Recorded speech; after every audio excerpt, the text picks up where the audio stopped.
Welcome to Startup Hub. Today we're going to cover how to craft a comprehensive startup business plan. Please don't forget to like and subscribe in our videos and also share. We're going to be continuing to post additional vignettes and little examples and more comprehensive details on anything to do for all aspects for your startup and sharing many years of experience and wisdom in doing this, not only my own startups but companies that have been taken public as a result, and also mentoring and coaching startups in advanced materials and nanotech. So, to get started, crafting a comprehensive startup business plan is really important, right? You're embarking on a journey of launching a startup, and that's just going to require more than just a groundbreaking idea, right? I mean, ideas, there are a dime a dozen, right? It's really execution that matters, and that's really what separates a really great idea from something that can become a reality. Um, so a really good business plan is going to demand careful planning and really strategic thinking, as well as a structured document and presentation that is going to give uh, any potential investors or partners uh, basically a roadmap. That's an entrepreneurial roadmap that's going to guide you through the complexity of establishing a growing venture. Um, Basically, it's an outline that basically highlights all the key components that are key for our startup. And for those of you who have been in Dragon's Dens, I mean, it could be quite unnerving, right? It's really uncomfortable when you suddenly have, you know, 3 minutes, 5 minutes, 10 minutes to present. It is really important that whomever you're presenting your plan, that you have an elevator drill pitch and you get things right from the very beginning. If you don't get them at the very beginning, you're pretty much toast. And what people are interested, especially investors or anyone else, is what is the pain that you are addressing, right? Or the problem that you solve. How do you solve it, and what's the business model? In the business model, these three things are really important, and especially important that you cover them at the beginning, because if you don't get them on the first 2 3 minutes, you've lost them and their attention's gone. Normally, in different Dragons Den or presentations, you get basically max 10 minutes to present. So literally, if you don't get people at the very beginning with one carefully crafted sentence of what it is that you do, and you cover the three things that I mentioned, which is the pain, how to solve it, and the business model, which is the why, the how, and the what, you're basically done for. So the various components of the business plan, of course, you're going to have an executive summary that is comprehensive, where you write the gateway to your business plan, that's going to provide a snapshot of your venture, right? It should be concise, to the point, uh, you know a message of what is my target market, what's my unique value proposition, and some financial projections. Well, it appeared, this is going to appear at the beginning, and it's always advisable to write this at the last part. First write your plan and do your summary later on, so that it is concise and punchy and to the point. Um, and you use that as a teaser or as an opener, right? Thereafter, you're going to have a business description that is more comprehensive, right? This is going to be delving into the fundamentals of your startup. You describe the business idea a bit more in detail, your mission, your vision, the problem you aim to solve. That aim is going to be a bit more comprehensive, and then you're going to start providing insights into the industry, market trends, competitive landscapes, and you outline the business plan, legal structure, location, and relevant any relevance that you're going to add uh, to sort of describe your business into detail. Obviously, you need to have a market analysis, right? So understanding your market is going to be crucial for your success, but also for the message that you're portraying, so that you get to, the potential angel investors will listen to that, right? Do I want to invest? Is this a viable idea? Is this a viable business? Or, I mean, is it just something fluffy without any background whatsoever? So understanding the target market is going to be crucial, right? So do a really good market analysis that not only identifies your ideal customer but their needs, and get to know who are the customers, their customers, and their competitors customers, and so on.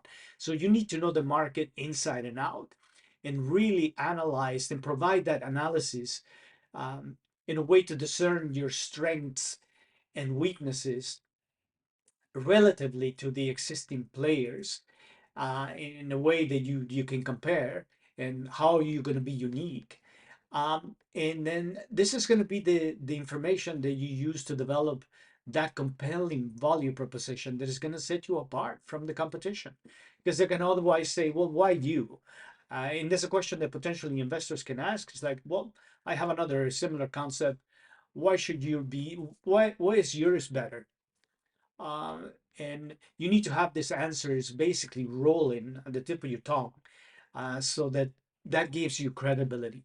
There is nothing more, uh, you know, uh, worse than choking or not knowing when you're being asked a question from an investor. Or you lose them. You've already lost the battle, right? The initial, battle, and then it's not easy, right? So prepare, and when you think you prepared enough, prepare some more, right? Describe your organizational and management structure, right? So you need to detail who are going to be the key players and enablers on your startup, the team members that are going to make or break, and the roles, their experience, their skills, their network, uh, that are going to contribute to the success of your venture. If there are gaps in your team, address of how you're going to fulfill those gaps. If you're missing key players in there, you can say you've identified players, but do your research, right? Because if you have gaps, this can be suicidal and presenting to potential investors. So it's really, really important that you do that. Um, Present the product or service line, right? If you're promoting a product or a service, you need to provide a comprehensive overview of that product, emphasizing its uniqueness and also the feature advantage benefits, but primarily discuss the development stage you're in, if you have any intellectual property, any patents, or any property considerations that can dictate or help you on your future product or service expansions, right? What's going to give you that edge? This is very, very important. Need to set up a marketing and sales strategy, right? This has to be documented. So you're going to have to outline your market, you know, who are going to be my target players, how am I going to sell the product and services, uh, define your target audience and pricing strategy, your sales channels, what promotional activities you're going to use. Utilize data from the market to provide a comprehensive analysis that is going to give you a really good targeted and effective marketing and sales plan, right? When you're requesting for funds, it's very important that you clearly articulate your financial needs. So, what is my ask? What am I looking for? Uh, you know, what is my perceived valuation? It doesn't matter what valuation you think you have according to the market. It's really what you can defend in front of an investor, right? If they're making you an offer, and putting something in front of you, that's really the valuation that you have, right? So when you do a funding request and you go for funds, it needs to be crystal clear What is the purpose for the funds? How are you going to use them? And back up your funding request with a realistic valuation, financial projections, and demonstrate a clear understanding of your startup's financial trajectory. Have that crystal clear. Some investors might ask you, what's your exit strategy? Have that already on the back of your mind and on the tip of your tongue. Who's the potential buyer for my company? What am I going to do in the future? Am I the right person that is going to take it to the next level? So the funding request needs to be crystal clear. So as you develop financial projections, you need to develop a detailed financial projection plan that is going to include income statements, the balance sheet, potential cash flow statements. All of these projections and assumptions need to be covered, you know, at least 3 and 5 years, and should be in somewhat realistic sort of assumptions. You cannot be pulling numbers out of thin air. You need to do your research and assess the market, and what is it that you're selling, how you're selling it, and price accordingly, so that this financial projections and market research and operational planning reflects, and it's able to provide you with a good defense to these assumptions. As an appendix, you need to include additional information and supporting documents to this appendix that might include resumes of the teams, market data research, and other relevant documentation. I normally would do a business plan, which is like a teaser or a small condensed version of the business plan, and then you do a larger version that is normally sent if people are really interested. Because at the beginning, basically, they're interested on the things that I mentioned earlier, which is pain, how do you solve that, and how am I going to make money? Those three things. Uh, if you don't get them at the beginning with those three things, you're wasting their time and your time. So to conclude, a well-crafted startup business plan is going to be your tool in the box for is the tool for any entrepreneur that is negotiating and navigating a challenging terrain in launching a new venture, right? People equate starting a new company as basically jumping off a cliff without a parachute and having to build a parachute on the way down. I think it can be that daunting, but if you do your homework and you plan and do your homework ahead of time, and really ask yourself, why would anybody buy my product or service or whatever I'm offering? And you need to keep asking yourself that.